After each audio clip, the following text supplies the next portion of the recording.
Today is Friday, November 12, 2021. Ladies and gentlemen, you are on to Prime Flash, the last for the week. Thanks for joining us. Ensuring a successful organization of the Total Energy 2021 Africa Cup of Nations and fighting against recurrent abuses on social media in Cameroon.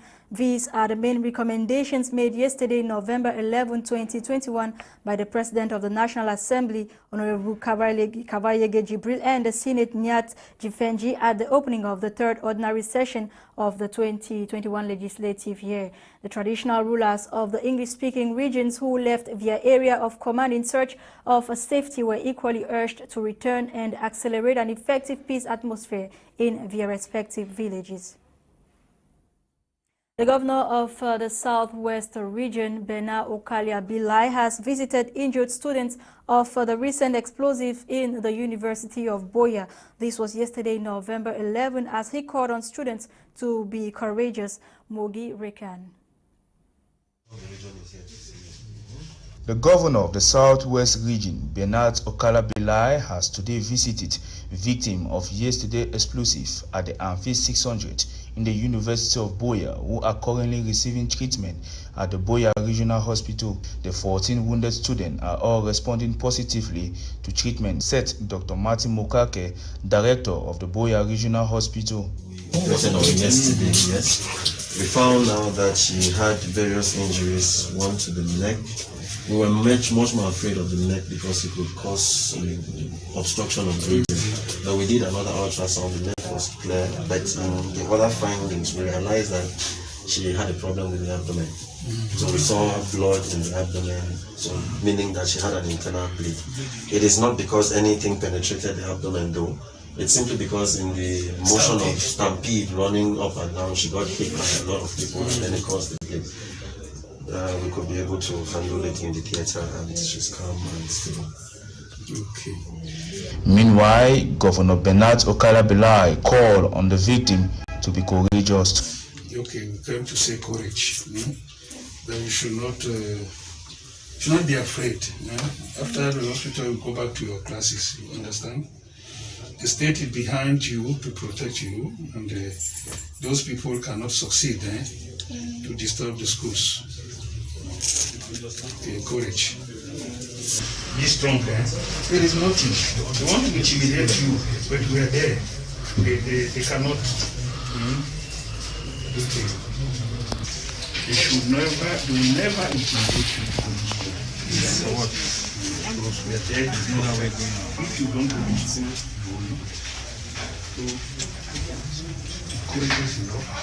30 minutes later, the convoy of the Southwest Governor Bernard Okalia-Bilai descended to the campus of the University of Buea to have first-hand information on what transpired yesterday at Amphi 600 from the Vice Chancellor.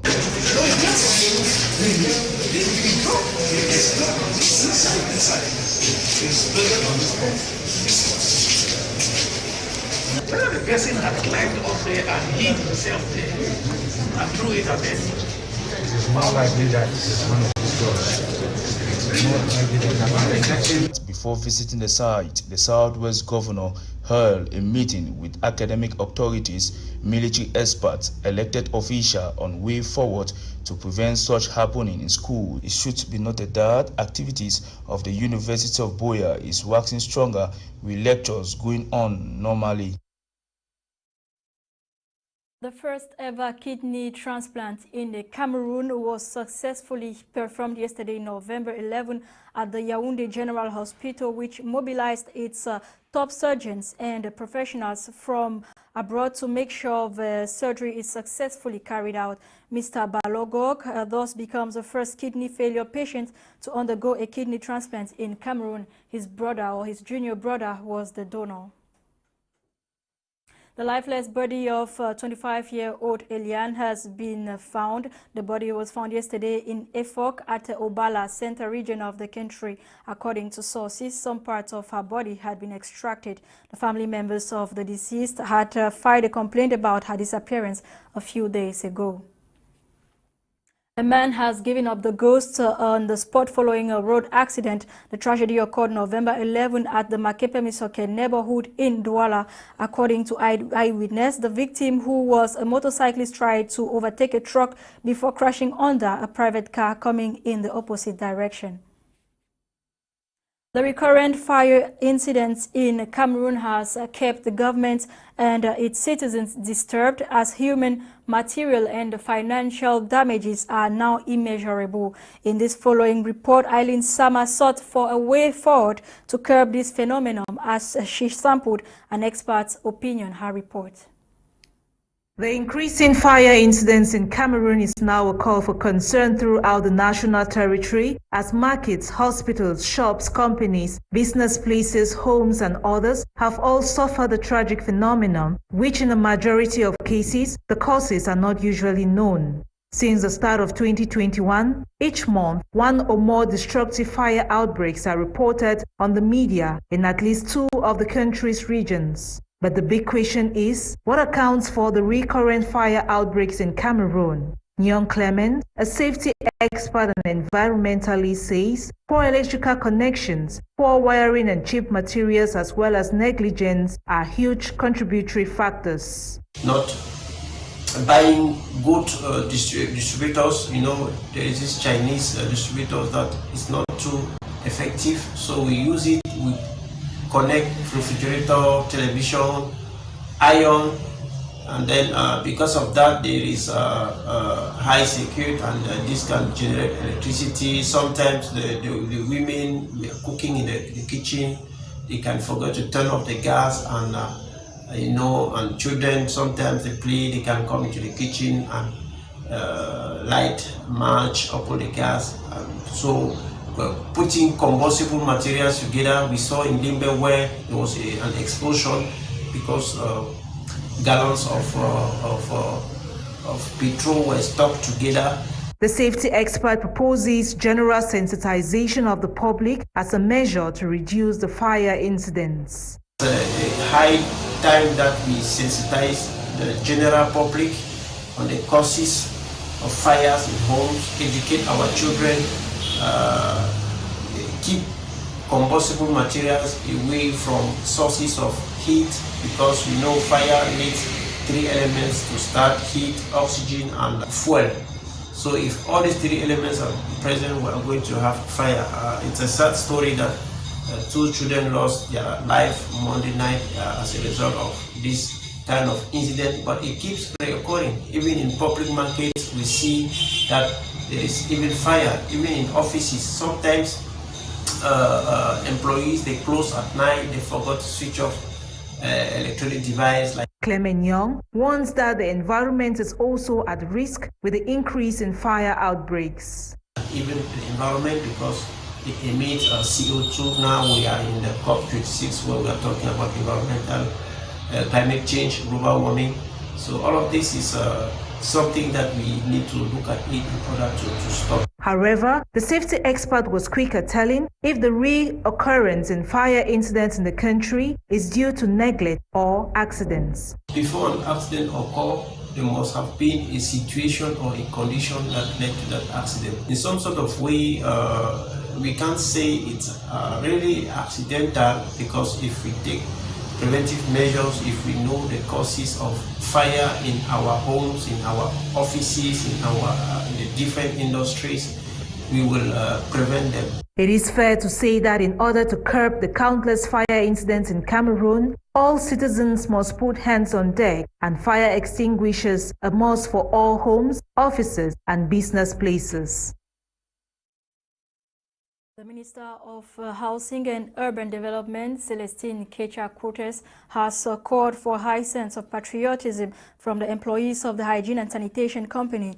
In a communique signed recently, she urged them to contribute, as they have always done, to the cleanliness of the city.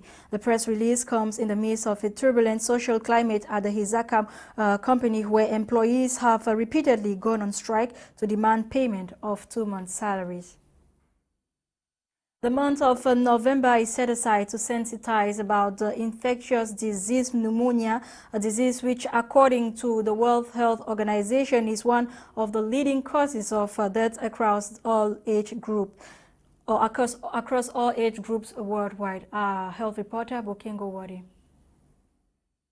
Pneumonia is an acute infectious disease of the respiratory tract that affects individuals of all ages. The disease comes as a result of different triggers, which can be detrimental to health over time if not treated quickly. Pneumonia is an infection of one or both of the lungs that is caused by a bacteria, a virus, or a fungi.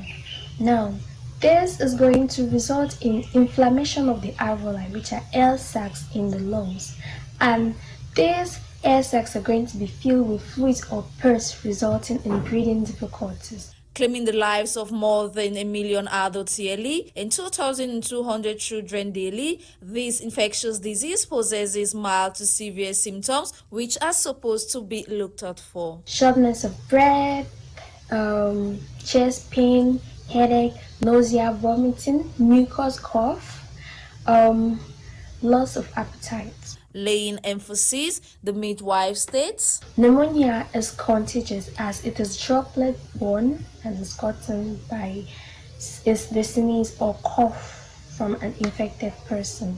Hospital-acquired pneumonia, which is gotten after staying in the hospital. Community-acquired pneumonia we get from a neighborhood. We have ventilator-associated pneumonia, which is gotten after being under a ventilator. And then we have an aspiration pneumonia that is gotten when us taking in food or a fluid and then it accidentally gets into the respiratory tract.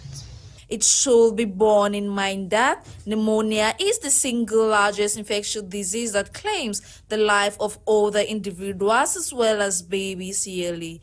However, treatment methods for the disease exist in the different stages found. The treatment of pneumonia would depend on the cause of pneumonia.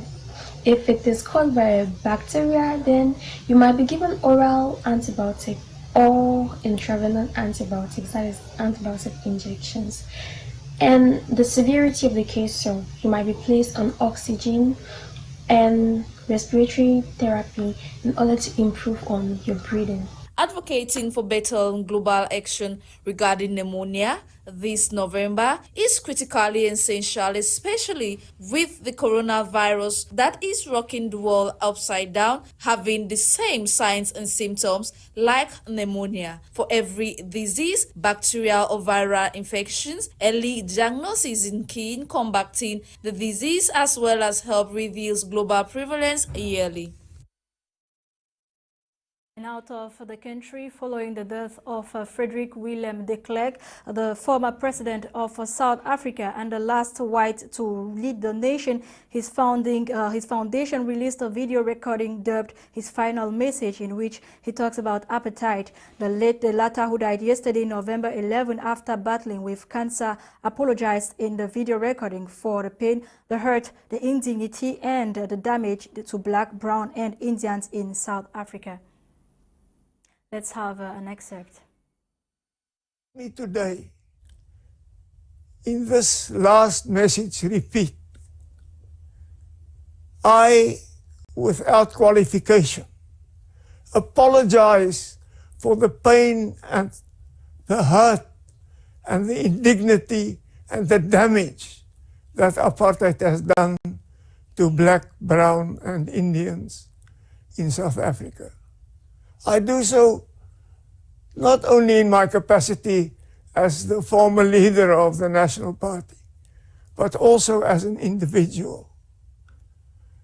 Allow me in this last message to share with you the fact that since the early 80s, my views changed completely.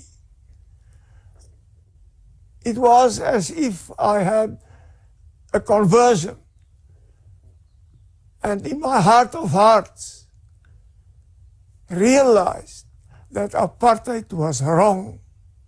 I realized that we had arrived at a place which was morally unjustifiable. That was was it for today's edition of Prime Flash, the last for the week. Ladies and gentlemen, thanks for watching. You'll get details in our 6:30 p.m. Prime News with Fon Quinta.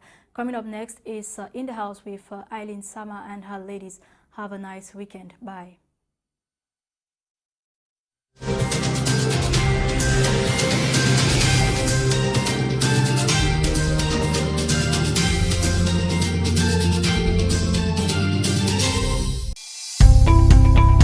Welcome to a new world of TV broadcasting. My Media.